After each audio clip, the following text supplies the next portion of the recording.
Buenos días a todos y a todas.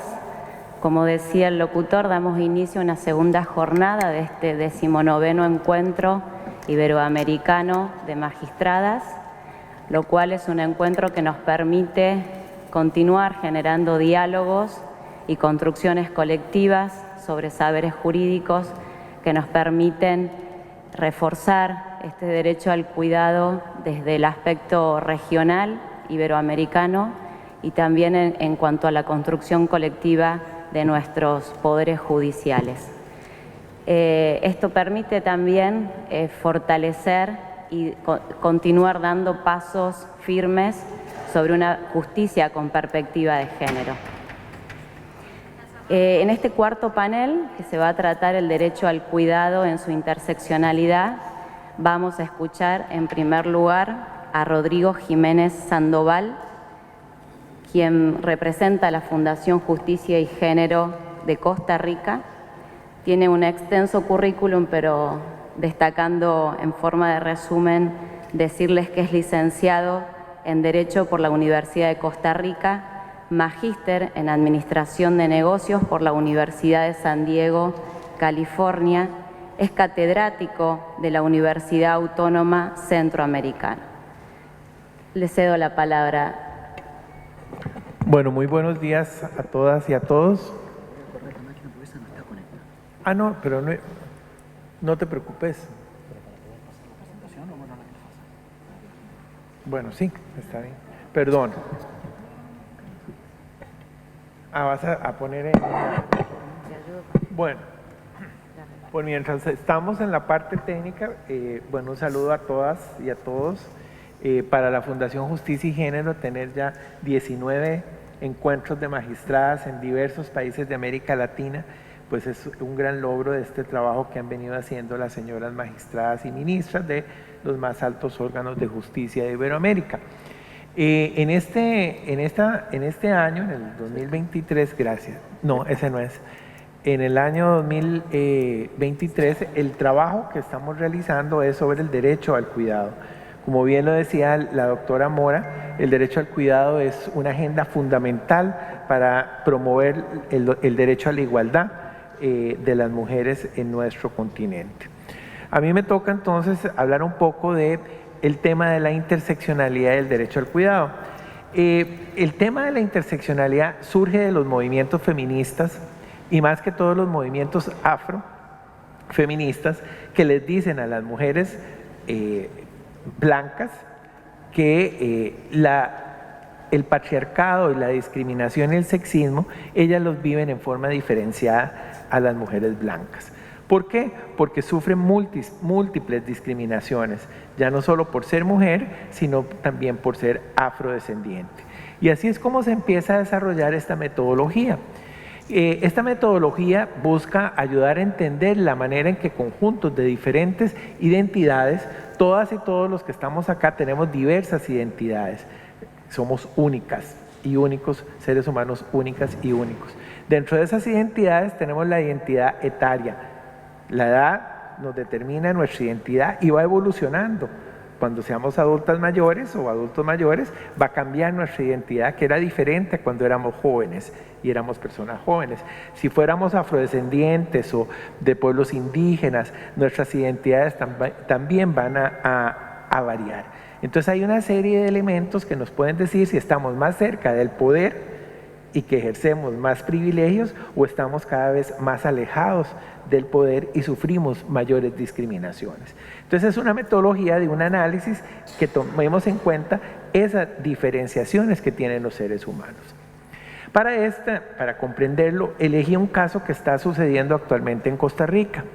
En Costa Rica acaban hace una semana, sustrajeron una niña de 9 meses de su madre de 13 años en una zona rural de Costa Rica.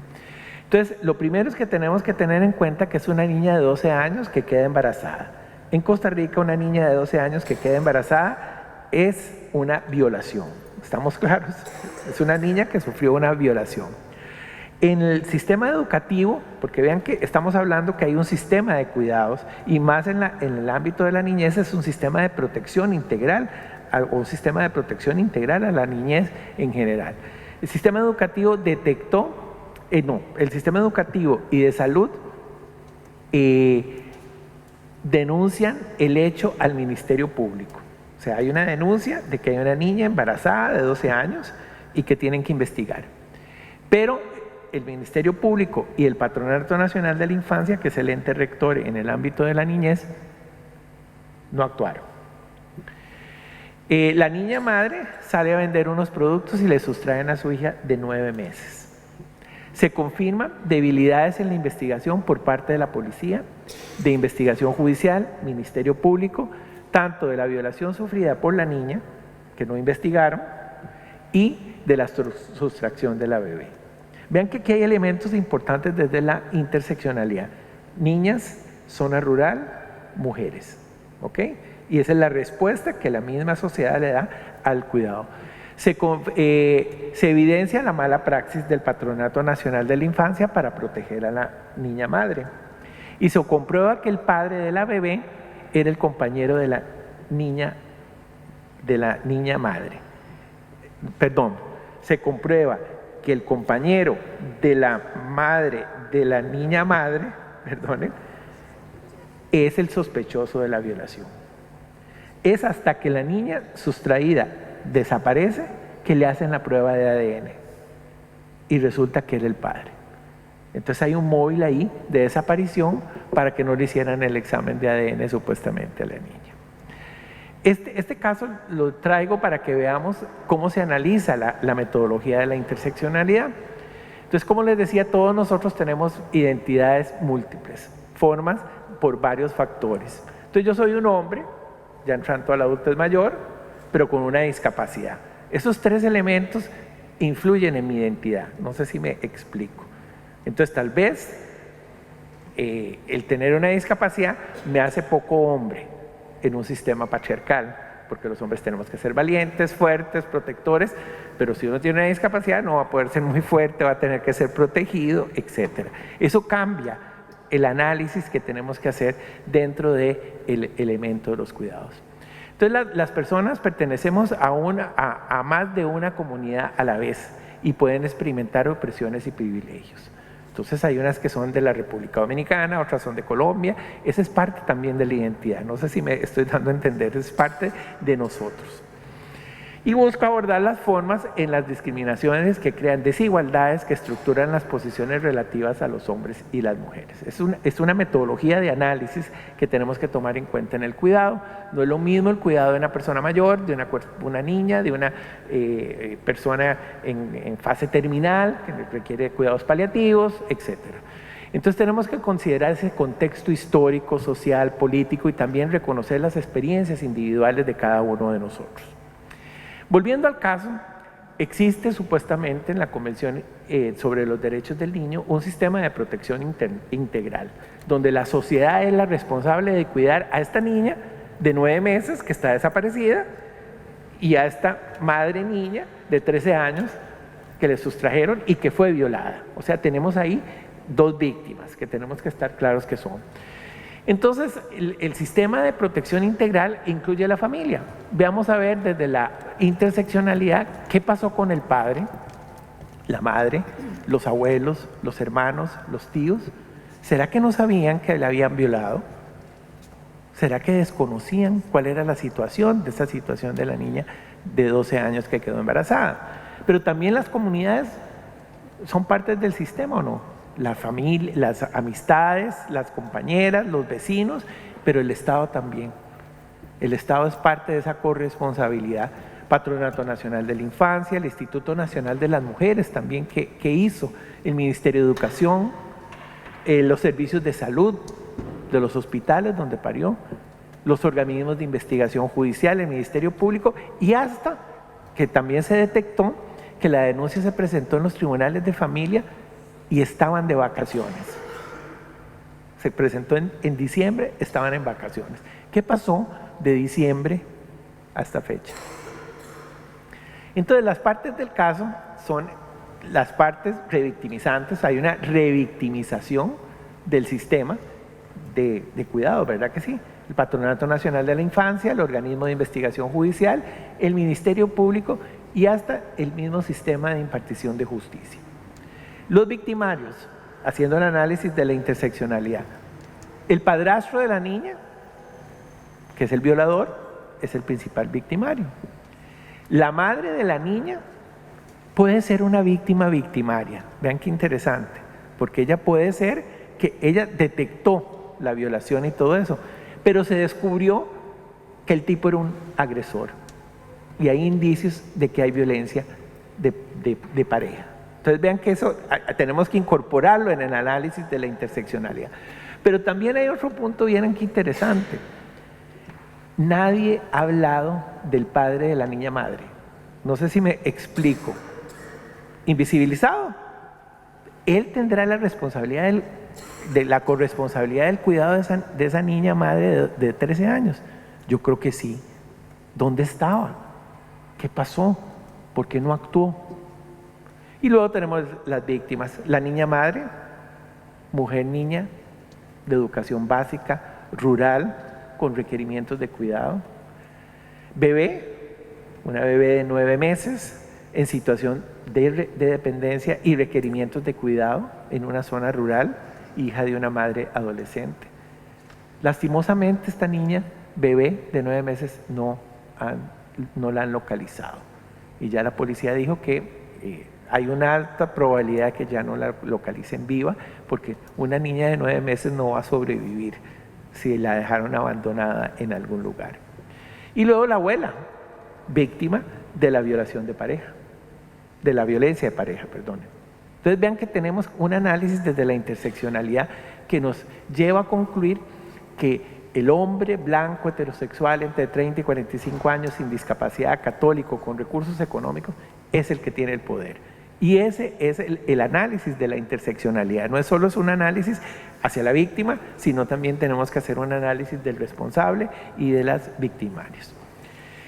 ¿Qué ha hecho la comunidad internacional? Tenemos entonces una serie de tratados internacionales que tratan de incorporar el análisis de la interseccionalidad y de otorgar derechos desde el punto de vista de la igualdad sustantiva. Entonces tenemos la Convención de los Derechos del Niño y la Niña, el interés superior, el sistema de atención integral, el artículo 2, pero también tenemos la Convención Iberoamericana de Derechos de los Jóvenes en el artículo 5 y la Convención para la Eliminación de todas las formas de discriminación contra las mujeres, artículo 1, y la Convención Internacional sobre la Eliminación de todas las formas de discriminación racial, que podría estar también presente, de discapacidad o de personas mayores. Vean que la interseccionalidad nos ayuda a crear un juicio de hecho, tener una claridad de los hechos y de las relaciones desiguales de poder que pueden surgir en una situación de conflicto en cuidado. Pero también nos ayuda a conformar un juicio de derecho, a poder racionalmente hacer el discurso y unir el juicio de derecho y el juicio de hecho para la determinación de una sentencia. El objetivo de la interseccionalidad es revelar las variadas identidades, exponer los tipos de discriminación y desventaja que tienen, niña, zona rural, bebé, situación de pobreza, etcétera, entender y establecer el impacto de la convergencia en situaciones de oportunidades y acceso a los derechos, a ver cómo las políticas y programas nos permite el juicio de derecho. ¿Qué derechos tienen por ser niña, por ser mujer, por ser adolescente, por ser madre, adolescente, etcétera?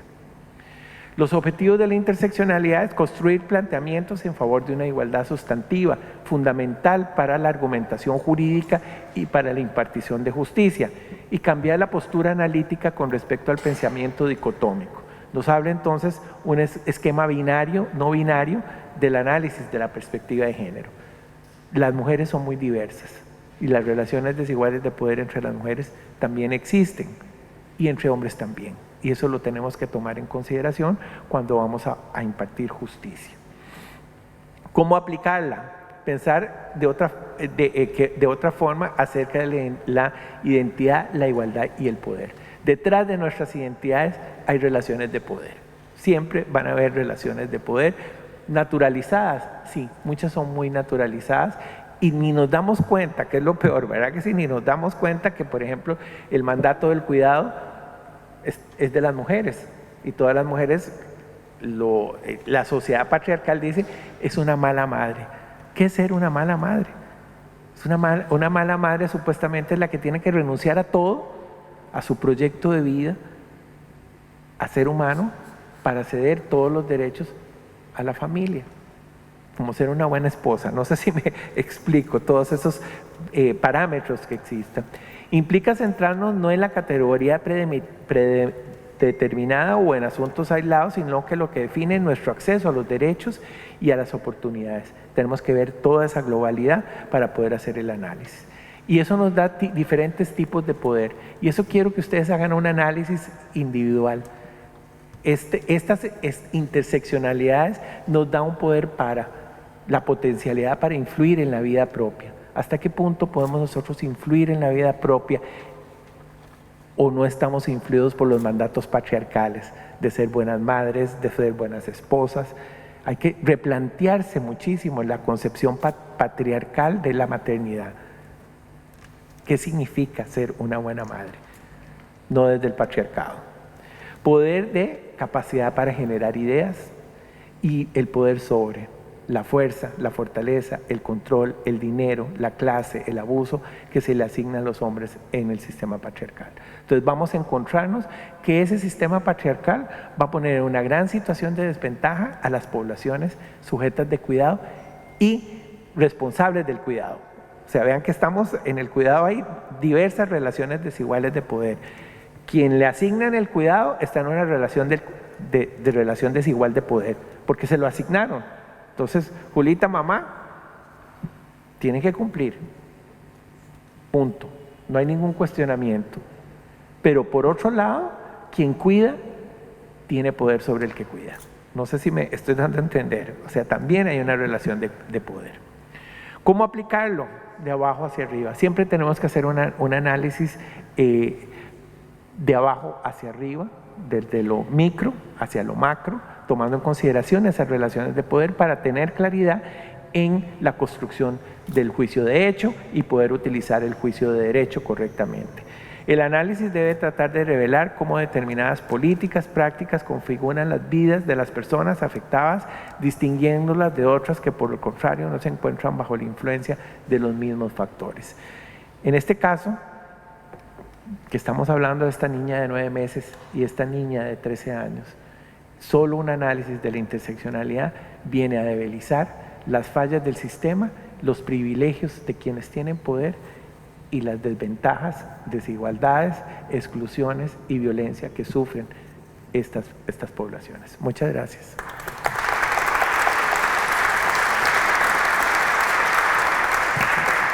Muchas gracias, Rodrigo. A continuación vamos a escuchar a la doctora Julia Varela Araya, jueza de la Sala 2 de la Corte Suprema de Justicia de Costa Rica. Es doctora en Derecho, magíster en Derecho Público de la Universidad de Costa Rica. Le cedo la palabra, doctora. Bueno, muy buenos días. Mientras resolvemos aquí el tema técnico, quiero en primer lugar agradecer a la organización, a la Fundación Justicia y Género, a todas las personas organizadoras de este evento y muy especialmente a doña Susana Medina, queridísima y respetada amiga.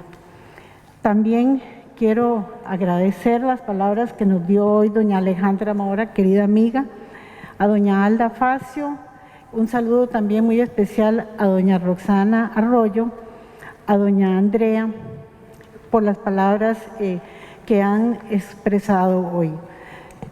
Creo que este evento es una gran oportunidad para seguir conversando, yo digo que no solo preocupándonos, sino ocupándonos de ver qué más podemos hacer para mejorar lo que corresponde a la justicia de género y a evitar que se den más víctimas en el mundo entero, no solo incluso en nuestros países, en lo que está a nuestro alcance.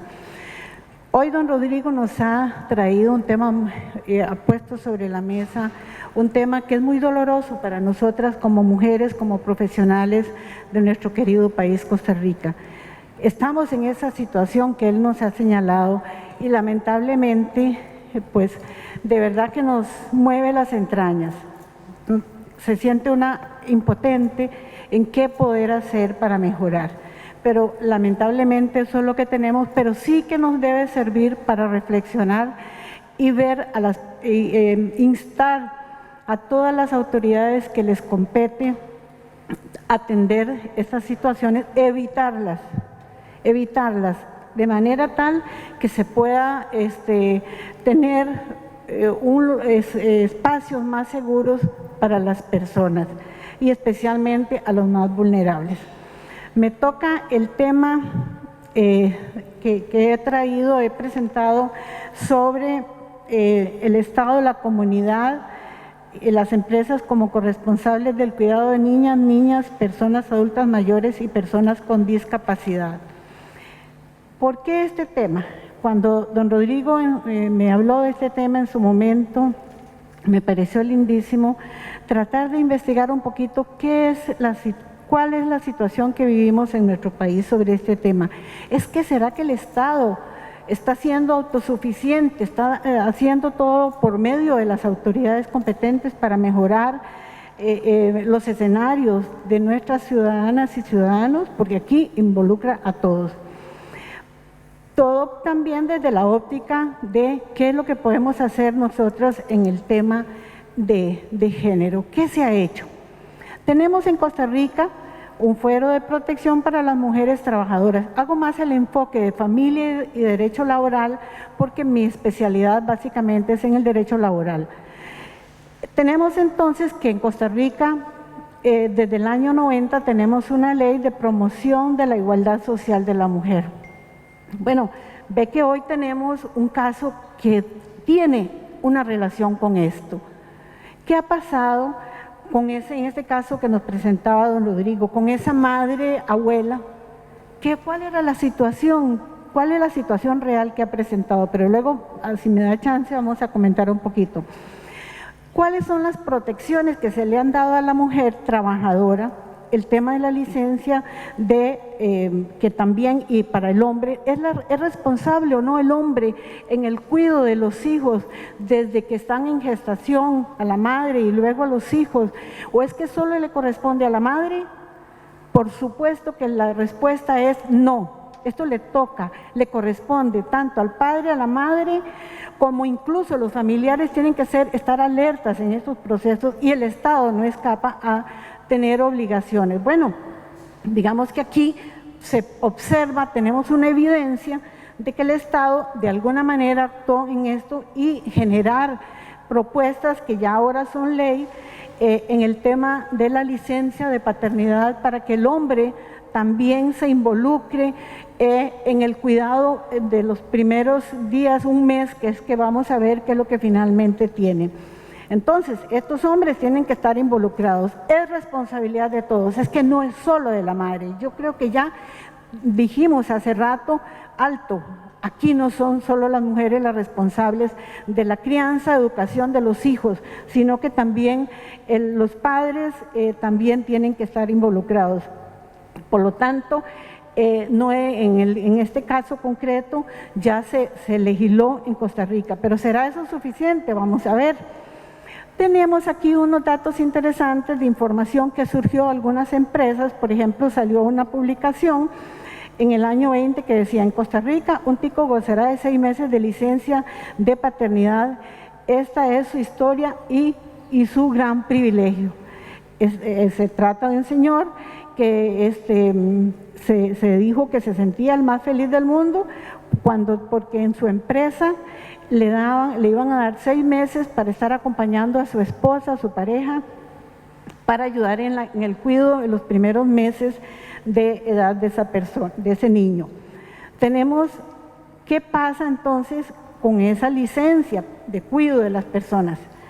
Ahora nos encontramos que no solo las personas menores de edad requieren esos cuidados, también requieren ese cuidado personas adultas mayores, y cuando una persona, aún no estando en esas dos condiciones, pues también tiene un padecimiento. Por ejemplo, en el Poder Judicial se dio un reglamento para el otorgamiento de licencias por incapacidades para tratar de colaborar en esa medida. ¿Por qué? La pregunta que nos hacemos, ¿por qué las mujeres siguen siendo prioritariamente quienes solicitan licencias para cuidado de personas dependientes? Vamos a ver algunas estadísticas. Tenemos que, primero, no se ha comprendido que el cuidado es una función social que corresponde a todas las personas y no únicamente a las mujeres. Instituciones públicas y sector privado deben cumplir su rol en el tema, ya sea por mandato legal o porque tienen corresponsabilidad social de cara a una sociedad más justa y equitativa.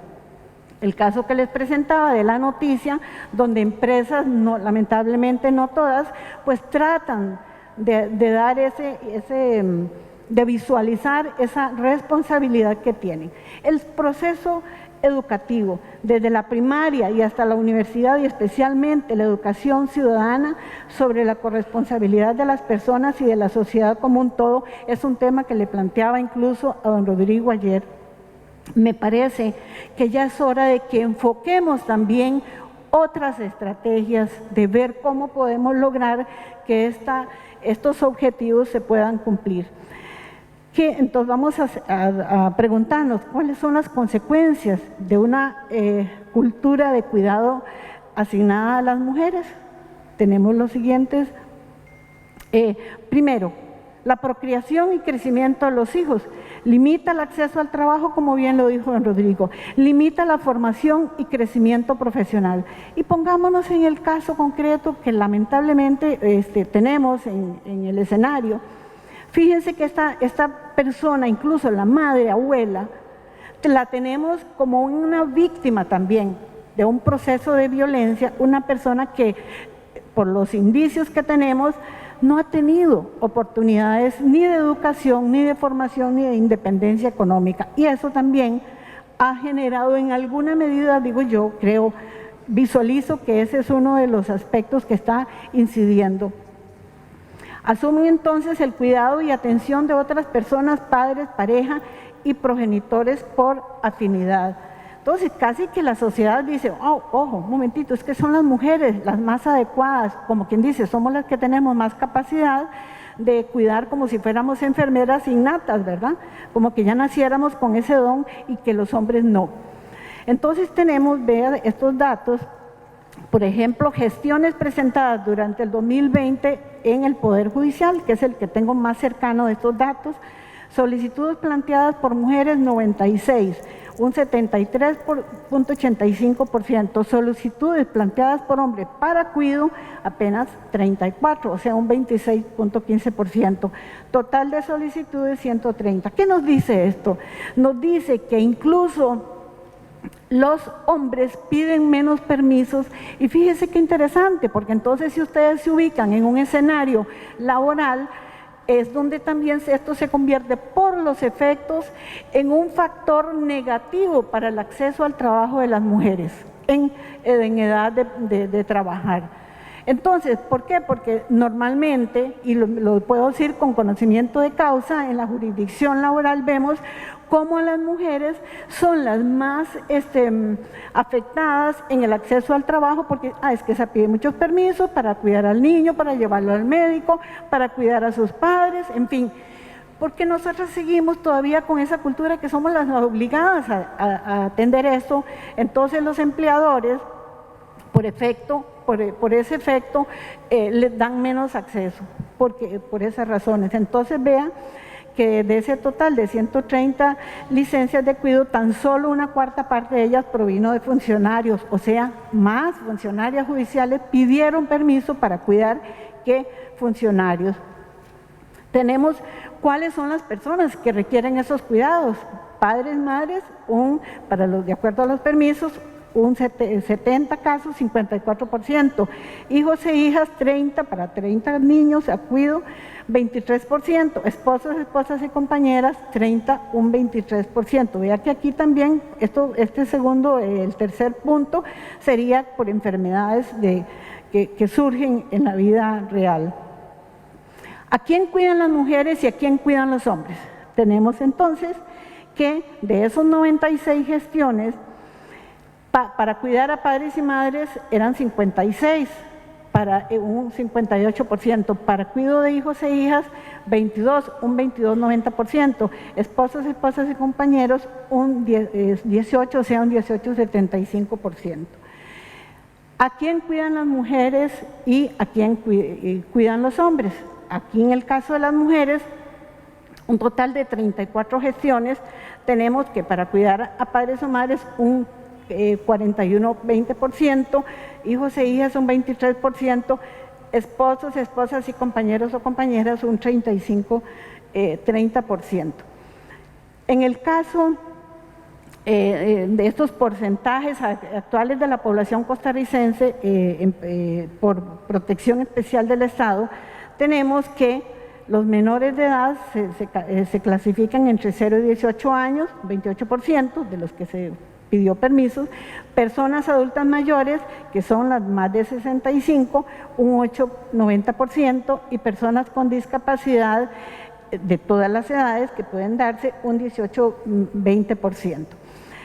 En el desarrollo jurídico, iniciativas para la protección de grupos específicos, tenemos los siguientes datos de que les puede resultar de interés. Voy a tratar de ir más rápido.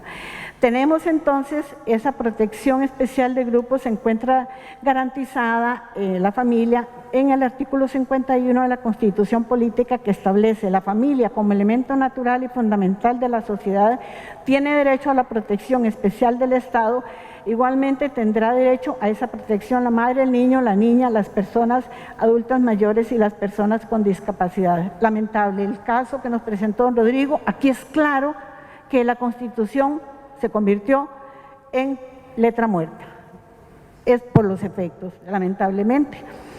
Tenemos, en el caso de la niñez, que existen más de 20 cuerpos normativos nacionales e internacionales enfocados en la protección de niñez costarricense, y de mayor relevancia tenemos la creación del Patronato Nacional de la Infancia, un órgano que tenemos ahí, está en cuestión por lo que ya acaba de señalar don Rodrigo.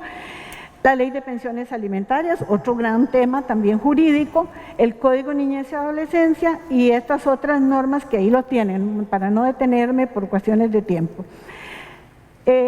Tenemos entonces que si ya hay un mandato para el Patronato Nacional de la Infancia como el ente rector, aquí tenemos algo que no está bien con lo que ya se señaló y no me voy a detener en esos datos de interés ahí. Para el caso de las personas adultas mayores, al menos 12 leyes se encuentran enfocadas en la atención de estos grupos. La realidad es, bueno, finalmente, ¿quién los atiende? Ya vimos los porcentajes en el caso de las mujeres, que son las que están atendiéndolos más de acuerdo a los permisos, como un indicador. Tenemos un Consejo Nacional de la Persona Adulta Mayor. Dentro de las obligaciones que tiene, ahí están también múltiples organizaciones sociales, hogares de personas adultas mayores, en fin, que tenemos en 7 provincias del país. Tenemos entonces que esas leyes que aquí les señalo, no es falta de leyes como lo dije ayer. No es falta de fuentes normativas, ni internacionales ni nacionales, lo que tenemos, los problemas que tenemos. Creo que es una falta de reacción oportuna y que cada quien asuma lo que le corresponde oportunamente. Tratamiento jurisprudencial, por razones de tiempo, yo sé que estoy ya contra el tiempo.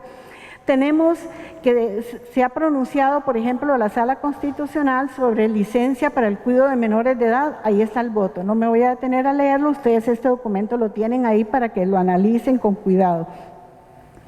También se ordenó a la Corte Suprema de Justicia otorgar un permiso con goce salarial para atender el tratamiento de su hija menor de edad. Y este fue un caso donde, interesante con lo que ocurrió, porque la madre había fallecido, entonces el padre lo pidió y le habían negado, la Caja Costarricense de Seguro Social le había negado porque no había una normativa y el principio de legalidad, vea qué interesante, dejando de lado todo el marco jurídico internacional y nacional que había.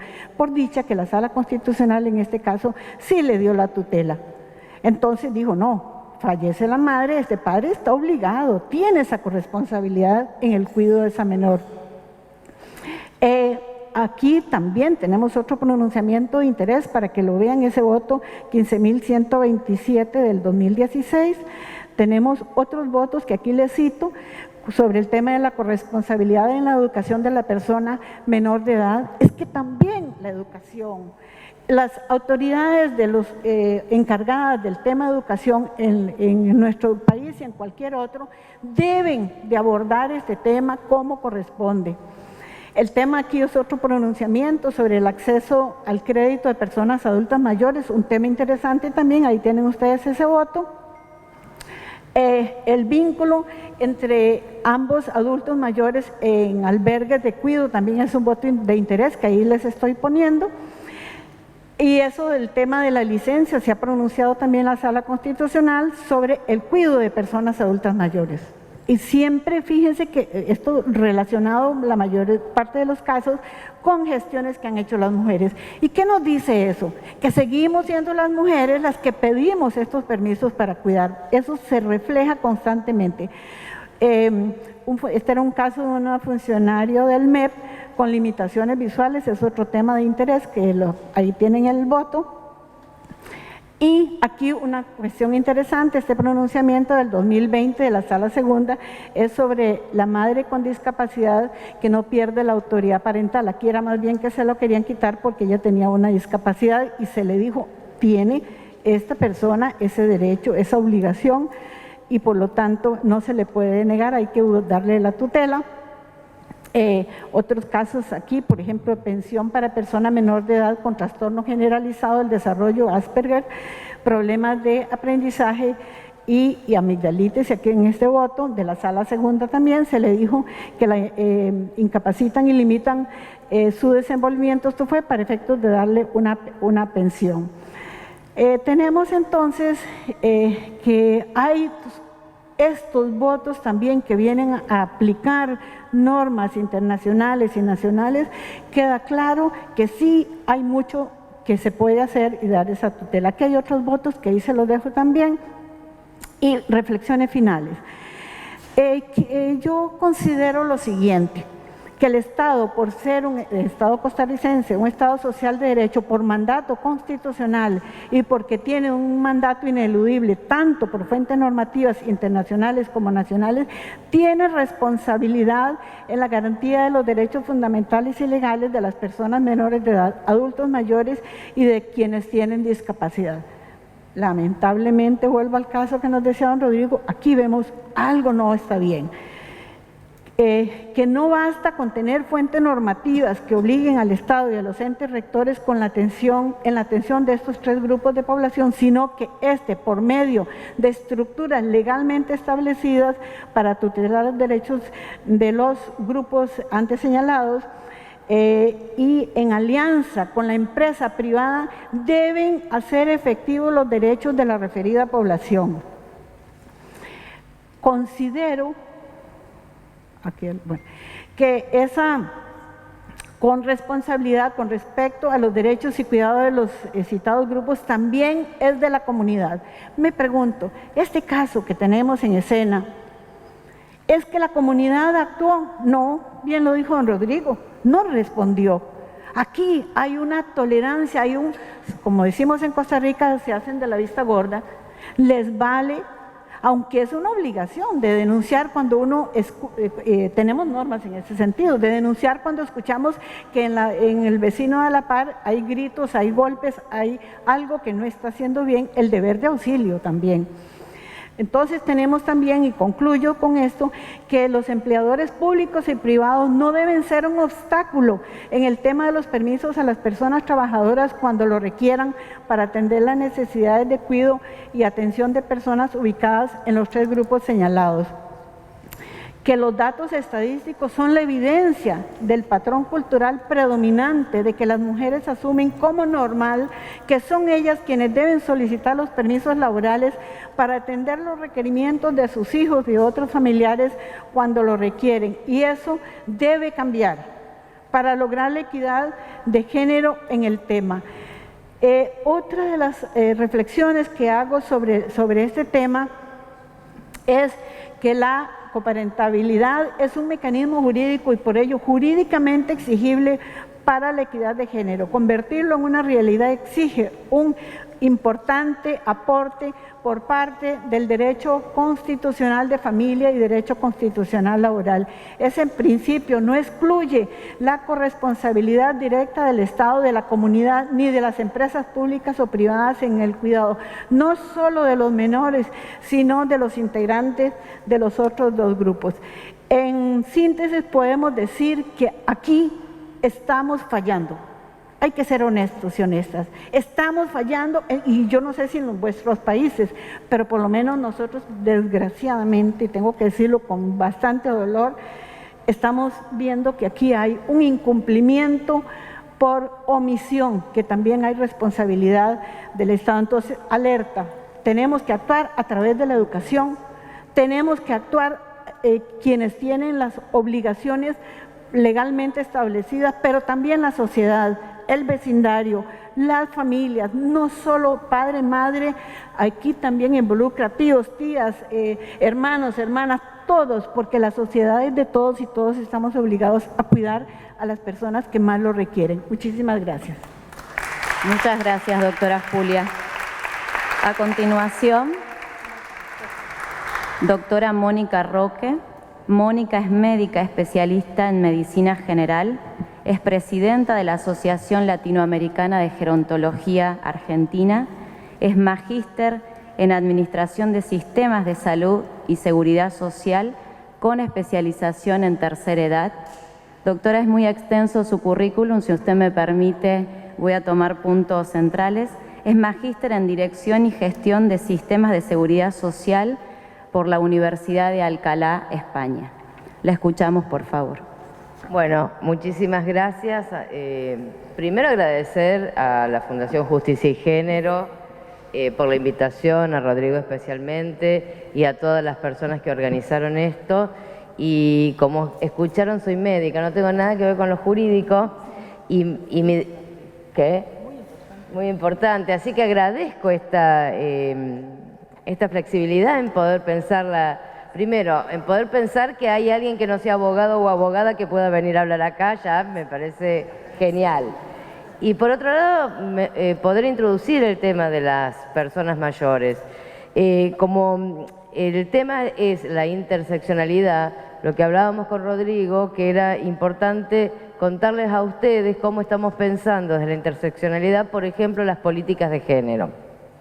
Yo, además de pertenecer a la Asociación Latinoamericana de Gerontología Comunitaria, hoy acá en mi país trabajo en el Instituto Nacional de Servicios Sociales para Jubilados y Pensionados, soy secretaria de Derechos Humanos, Gerontología, Género y Políticas de Cuidado, y lo importante de esto es que por primera vez en un seguro de salud, seguro que tiene 5 millones de personas afiliadas, 4,5 millones de personas mayores de 60 años, existe con una jerarquía institucional muy importante un área de ese seguro de salud, el PAMI, un área que se ocupa de los derechos humanos de las personas mayores, de las políticas de género y las desigualdades de género de las mujeres mayores y de las políticas de cuidado. Se pone en primer nivel a las políticas de cuidado.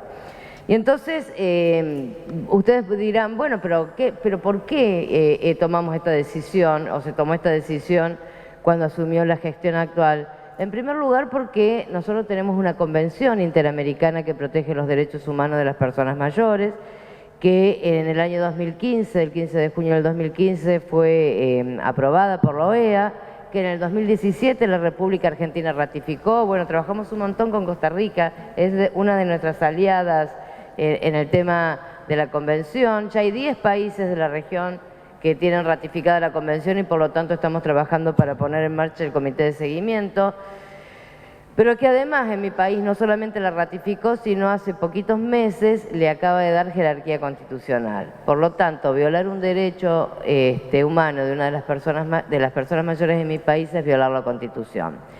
Y dentro de la convención hay 27 derechos protegidos, pero hay derechos especiales que hacen a los cuidados. Una de las cuestiones importantes también como para poder pensar qué es lo que sucede con los mejores mayores, en principio que somos mayoría. Hay un mundo envejecido, ustedes saben que hay un mundo envejecido, más de 1.000 millones de personas de 60 años y más en todo el mundo, de las cuales el 56% de las mayores de 65 años son mujeres, que cada 100 mujeres de 80 y 63 varones en el mundo, y la Argentina también. En la Argentina el 57% de todas las personas de 60 años y más somos mujeres. ¿Qué plantea la Convención? Sé que Rodrigo ayer lo estuvo comentando. ¿Qué es ser viejo o vieja? ¿Qué es pertenecer al grupo de personas mayores? Todas aquellas personas que tienen 60 años y más para nuestra región. Así que todas las personas que hoy tienen acá, en esta aula, como yo, 60 años o más, somos mujeres viejas. Y está maravilloso sentirnos viejas, porque la palabra viejo, vieja viene de vejez, no viene de inutilidad ni de descarte. Pero como tiene una connotación peyorativa, cuando hicimos la convención, lo que decidimos es hablar de personas mayores, además que son sujetas de derecho y todo lo que ustedes saben. Así que, pero digo esto porque yo voy a hablar de mujeres viejas desde este punto de vista. Es un sustantivo, es una categoría más, así como está la niñez, está la vejez, y debemos sentirnos maravillosamente orgullosos de no habernos muerto en el camino, sino que pudimos llegar con toda nuestra experiencia de vida. Así que estamos vivas porque hemos peleado en el feminismo por los derechos de las mujeres, de los varones, de los niños, de las niñas y ahora de las personas mayores. Así que aguanten las viejas, está genial, las felicito, porque ser viejo o vieja viene de vejez, no de que te voy a descartar. Así que, así como está el orgullo gay, nosotros los gerontólogos y gerontólogas hablamos del orgullo de ser una vieja. Pero bueno, sabemos que la sociedad a veces esto lo discrimina. Hay desigualdades, no es lo mismo nacer en pobreza que nacer en riqueza, y esto tiene que ver con la interseccionalidad, ¿no?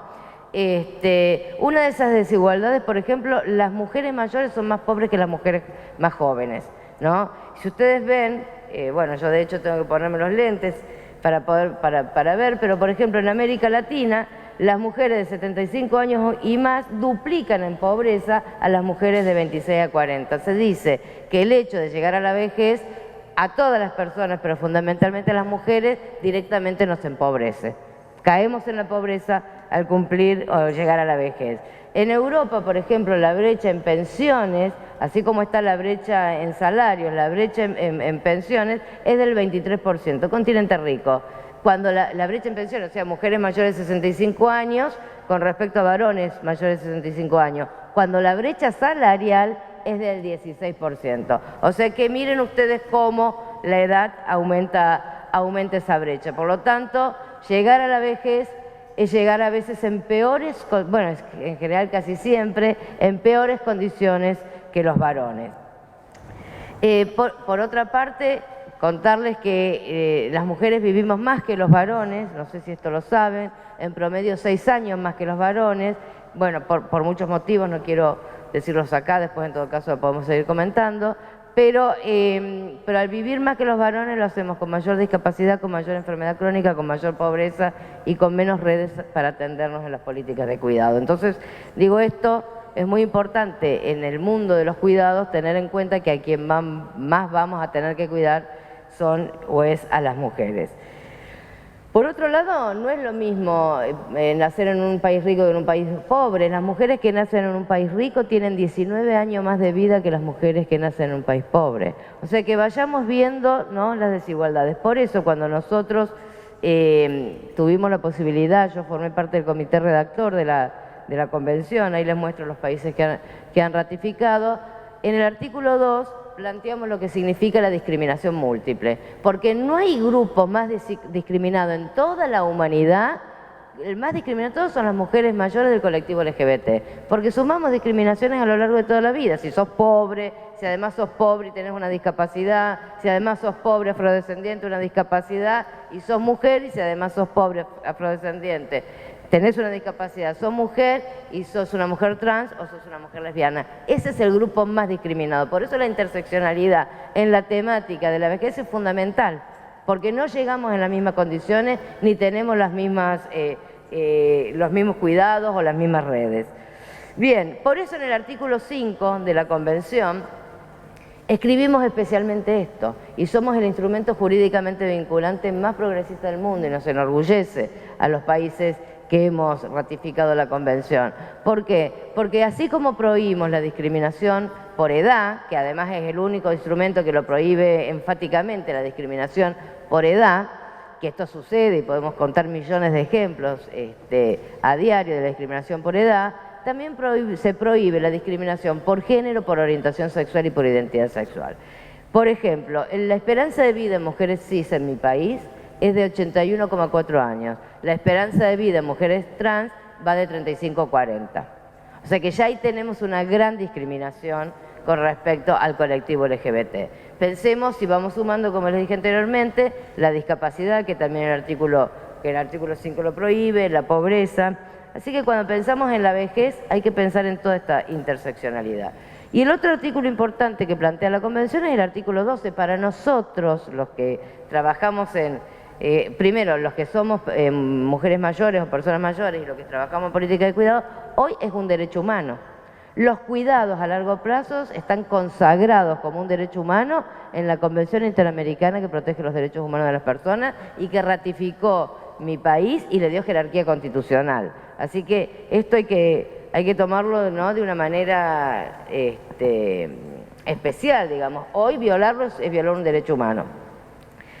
¿Y por qué pasan estas cosas? Porque tenemos un porcentaje de personas mayores que tienen dependencia. Nosotros hablamos de dependencia porque discapacidad sería otro concepto, pero hablamos de dependencia. A nivel latinoamericano un 12% de todas las personas de 60 años y más tienen dependencia. Las que más dependencia tenemos somos las mujeres. Las mujeres tenemos mayor tasa índice de dependencia. Por ejemplo, en la Unión Europea el 33% de las mujeres mayores sufren algún grado de dependencia versus el 19% de los varones, y está asociado a esto que yo les decía, que vivimos más, pero vivimos con más enfermedades crónicas, ¿no?, durante muchos años más. Y en la Argentina, por ejemplo, para un dato para las personas que están acá en Argentina, el 9,5% de todas las personas de 60 años y más tienen algún tipo de dependencia en las actividades de la vida diaria. No es una dependencia social, es algún tipo de dependencia en las actividades de la vida diaria. Pero las mujeres duplicamos a los varones. Duplicamos la dependencia de los varones del 6%, la de las mujeres, por ejemplo, es del 12%, y a medida que avanza la edad, esto sigue aumentando. ¿Por qué nos pasa esto? En primer lugar, esto que hablábamos, el 80% de todas las muertes, de todas las muertes en personas mayores y mujeres mayores es por enfermedades crónicas. ¿Cuáles son esas enfermedades crónicas? Bueno, las patologías cardiovasculares, que han aumentado muchísimo en las mujeres, o sea que esto también hay que tenerlo muy en cuenta, que además generan accidentes cerebrovasculares, que generan demencias. La demencia vascular está generando este tipo de dependencia porque sobrevivimos. El varón se muere de un infarto agudo de miocardio, la mujer no. Sobrevive, pero con dependencia, se convierte en una enfermedad crónica. Esto sucede, pero además también, bueno, el tema del cáncer. Nosotros desde que estamos en PAMI hacemos una fuerte campaña en el cáncer de mama de las mujeres mayores, porque no hay campañas de cáncer de mama, que es una de las principales causas de muerte de las mujeres mayores, que hable de las mujeres mayores. Fíjense, no sé ustedes en sus países, pero en general hablan de las mujeres jóvenes. Bueno, hay que tener en cuenta que es una de las principales causas de muerte de las mujeres mayores, los cánceres de mama. Y además la consecuencia que tiene es la discapacidad, lo que genera dependencia y discapacidad cuando logramos de alguna manera llegar un poco más a tiempo. Los varones tienen menos años de vida carentes de salud que las mujeres vivimos, y también las condiciones de vida de las mujeres hacen que se nos produzca mayor dependencia. Mujeres que tienen que cocinar de manera muy precaria están más expuestas a las cataratas. Hay 2,5 millones de mujeres mayores que tienen cataratas y que no tienen atención, ¿no? Cataratas visuales a nivel mundial, según la Organización Mundial de la Salud. Se les aumentan las enfermedades pulmonares obstructivas crónicas. Otro gran problema son las caídas. Las caídas generan dependencia y las caídas son más frecuentes, mucho más frecuentes en varones que en mujeres. Otro problema grave es la depresión. La tasa de depresión aumenta el doble en mujeres que en varones mayores.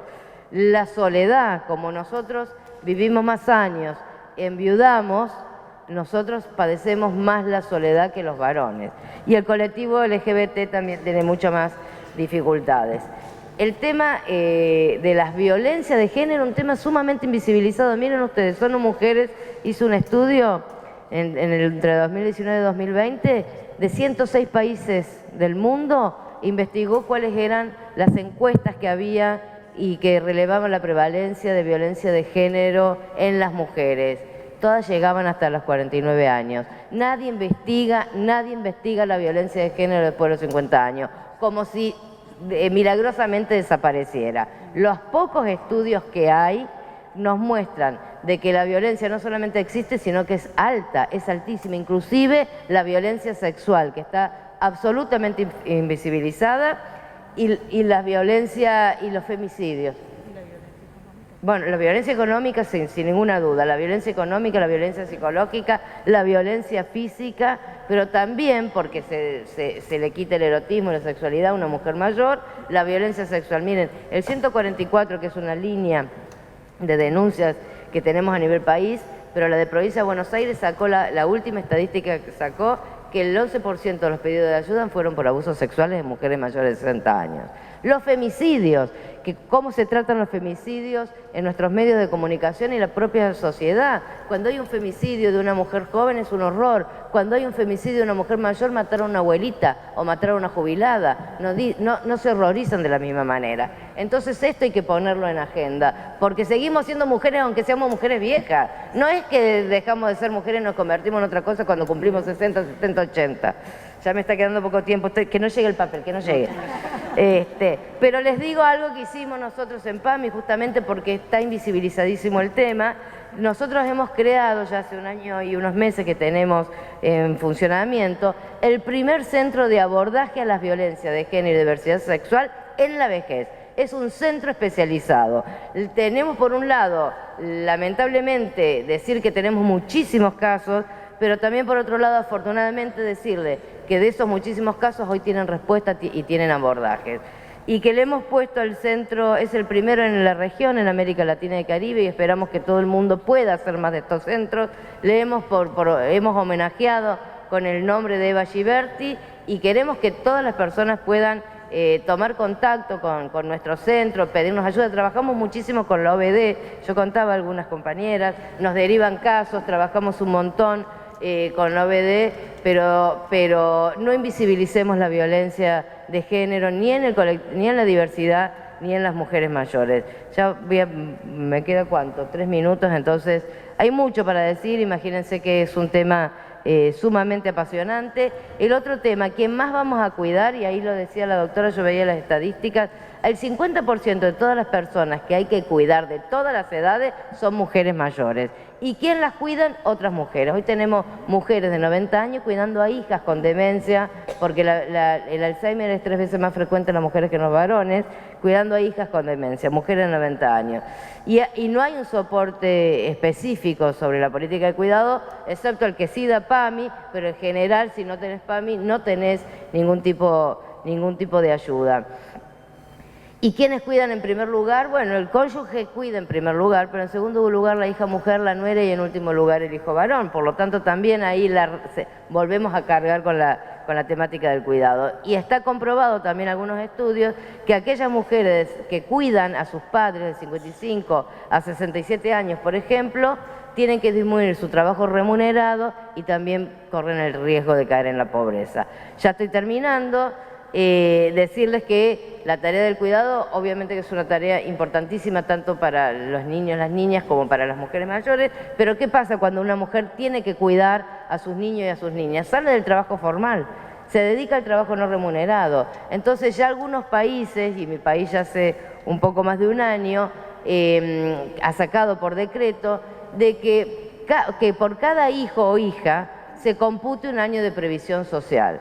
Entonces, bueno, 2 años si son hijos adoptados, también otro régimen para personas con hijos o hijas con discapacidad. Y esto es re importante, porque como nos dedicamos todo el tiempo al trabajo no remunerado, al cuidado no remunerado, inclusive hasta edades muy avanzadas, salimos del mercado formal y no nos podemos jubilar. Por eso también caemos en la pobreza. Entonces, esta política es realmente importante que se nos computen por cada hijo o hija los números, los años de aporte. Bueno, después tenemos la moratoria, porque como no nos jubilamos, la Argentina, y ustedes saben que ahora nuevamente volvimos a sacar la moratoria, porque miren ustedes, 1 de cada 11 mujeres junta los años de aporte. ¿Y qué? Las otras mujeres, las otras 10 mujeres no trabajaron toda su vida, pero nadie les reconoció nada. Entonces el Estado tiene que garantizar este reconocimiento de los años que tenemos de trabajo. Y ya para terminar, sí, terminar con uno de los artículos de la Convención que dice que los Estados partes deberán adoptar medidas tendientes a desarrollar un sistema integral de cuidados. Acabamos de presentar hace unos meses en diputados una ley para crear el sistema integral de cuidado, que tenga especialmente en cuenta perspectiva de género y el respeto a la dignidad, la integridad física y mental de la persona mayor. Así que bueno, para que no me corran más, muchísimas gracias. Muchas gracias, doctora Mónica. Los saberes jurídicos se conforman incluso con saberes específicos como el suyo en materia de salud y seguridad social, así que muchísimas gracias. Abrimos a preguntas, ¿sí? ¿Y por qué las mujeres vivimos más que los varones? Por un lado, las teorías genéticas, ¿no?, que dicen que hay un cromosoma que tenemos nosotros más desarrollado dentro de los cromosomas que los varones, pero fundamentalmente es porque hay una cuestión cultural. Estamos más cerca de los servicios de salud. En principio, cuando quedamos embarazados, somos más amigas de los servicios de salud. Los varones son bastante reacios a ir a los servicios de salud. Nosotros, por el hecho de tener embarazos o hijes, estamos más en contacto con los sistemas de salud y las enfermedades las agarramos más a tiempo que los varones. Los varones van muy poco al servicio. Si yo le preguntara acá cuántas mujeres de ustedes en el último año se hizo un Papa Nicolau, muchos levantaría la mano. No hay muchos varones acá, pero si les preguntaran cuántos hicieron un estudio para saber si tienen un cáncer de próstata, y prácticamente ninguno o muy pocos irían. Digo, para un ejemplo extremo. Por otro lado, los trabajos de riesgo los trabajos de riesgo lo hacen más los varones que las mujeres. Y por otro lado, el estrógeno. El estrógeno nos protege, y hay que tener cuidado con esto, porque sabemos que el estrógeno nos protege de las enfermedades cardiovasculares hasta la menopausia, pero después de la menopausia ya no nos protege más. Por eso ha aumentado muchísimo los infartos agudos de miocardio, las insuficiencias cardíacas, las patologías cardiovasculares en las mujeres. Y después, hace unos años las mujeres fumaban menos que los varones, hoy fumamos mucho más. O sea, las condiciones de vida de las mujeres, salimos al mundo público del trabajo, nos estresamos también, el padecimiento del estrés y el mundo laboral que tienen los varones, así que las condiciones de vida ha hecho que vivamos más. Pero en todos los países del mundo vivimos entre 4 y 6 años más que los varones. Acá en Argentina vivimos 6 años más que los varones, pero con más pobreza, con más discapacidad. Acá, por ejemplo, les doy un dato, el 97% de las mujeres tenemos cobertura previsional, tenemos jubilación o pensión, igual que los varones, pero la mayoría tienen una jubilación mínima. Los varones no. Yo quería agregar a la respuesta que vean que hay elementos biológicos, pero los elementos sociales también son muy importantes. Un elemento fundamental que inclusive la Convención de las Personas Mayores establece es el autocuidado. O sea, el envejecimiento es un proceso que todas y todos lo estamos viviendo desde que nacemos. No sé si me explico. Entonces, el envejecimiento sano, activo, también depende de nosotros, de cómo hemos comido, cómo nos estamos cuidando, etcétera, etcétera.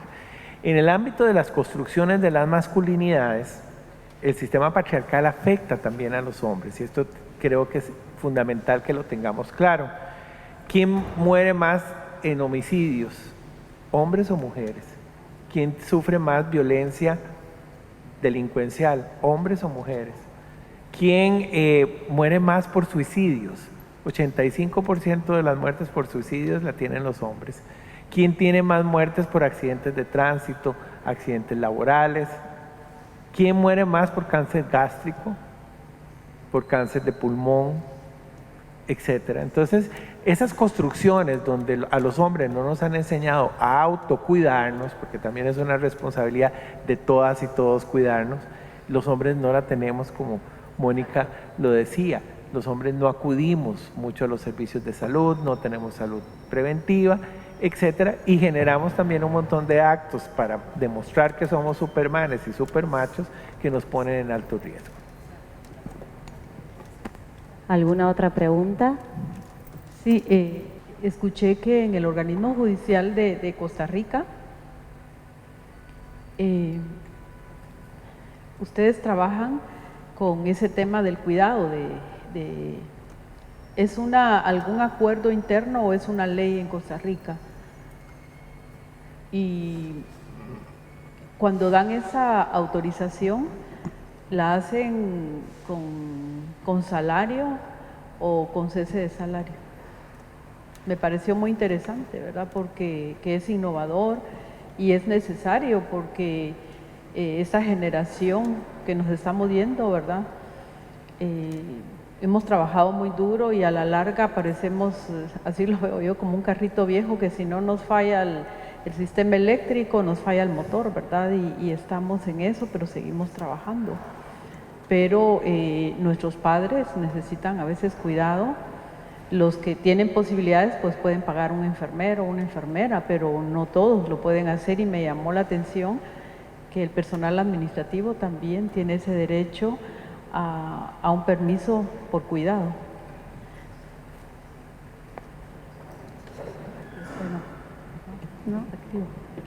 ¿Me escuchan? Sí.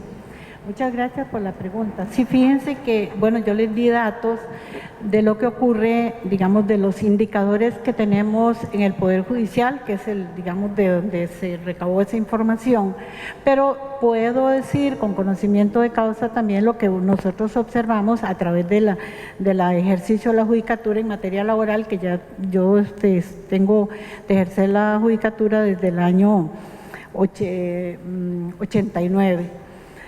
¿Qué es lo que ocurre? Que para concretar a la pregunta suya, sí, en el Poder Judicial cuando se dan esos permisos son con goce de salario, son unos permisos porque así está dispuesto en la normativa interna sobre ese tema. Pero es que las trabajadoras y trabajadores no son solo en el Poder Judicial, es que vean que tenemos en otras instituciones públicas y ni que se diga en el sector privado. Entonces, en algunas otras instituciones públicas lo tienen bajo normativas internas, reglamentación, porque recuerden que en el sector público, el empleo público se rige por el principio de legalidad. Entonces, usted empleador solo puede hacer lo que la ley le permite y no lo contrario. En la empresa privada puede tener el empleador privado esa posibilidad y por eso hablo yo de la responsabilidad social también que tienen ellos. Las empresas privadas, si yo soy dueña de una empresa privada, yo puedo tener eso como un estímulo a mis trabajadores y trabajadoras de que puedan tener esa flexibilidad, o incluso ahora que ya tenemos una ley que todavía no se ha implementado realmente, pero es de lo que es la conciliación de la vida laboral y familiar, que está relacionada también con el tema, que es una oportunidad normativa que permite también trabajarlo de esa manera. Pero fíjense que en el sector público no todos lo tienen, pero pueden también haberlo logrado, hay algunos casos, por medio de la negociación colectiva, que es otra estrategia normativa que pueden utilizar. Pero hay otro de los aspectos que aquí viene afectando últimamente y es que ha decaído la capacidad negociadora de las y los trabajadores, porque esto nos daría para estar todo un día hablando de este tema, pero no podemos hoy, obviamente. Pero fíjense que sí, eso lo pueden perfectamente hacer. ¿Y por qué es tan importante esto? Yo creo que si un país como el mío, el de nuestro, probablemente el de ustedes también, tienen como una visión de que la sociedad es la que el Estado tiene que preocuparse porque la estructura legal que tiene le permite buscar, como dicen, las ciudadanas y ciudadanos felices y vivir en paz y con buena salud.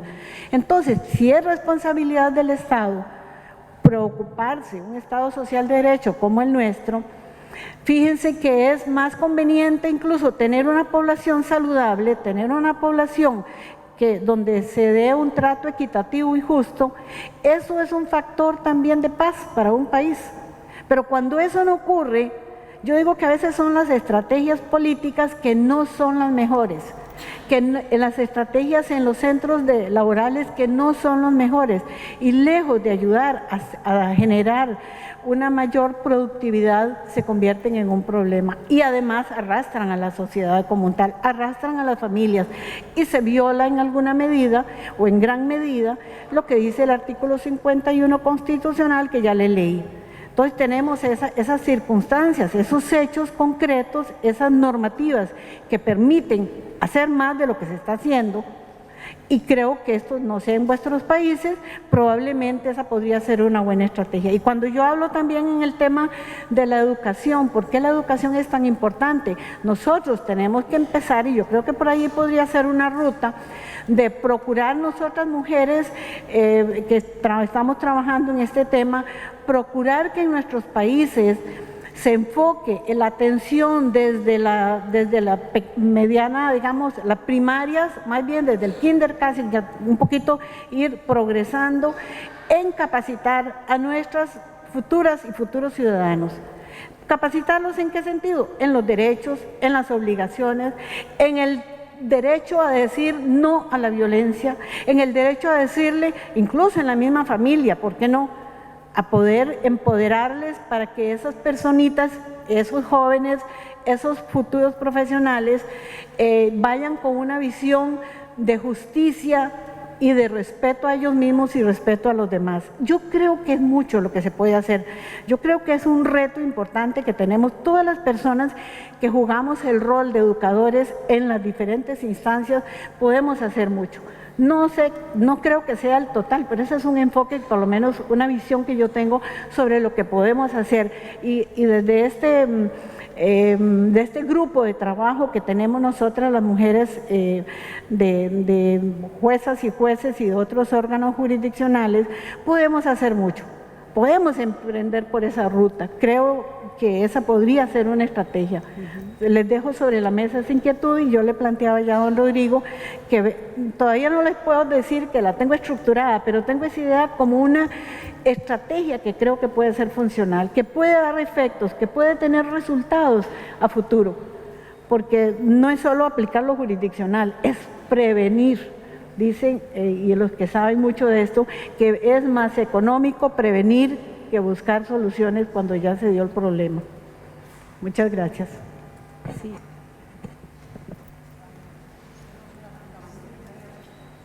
La escuchamos. Soy Silvia López Safi de Paraguay.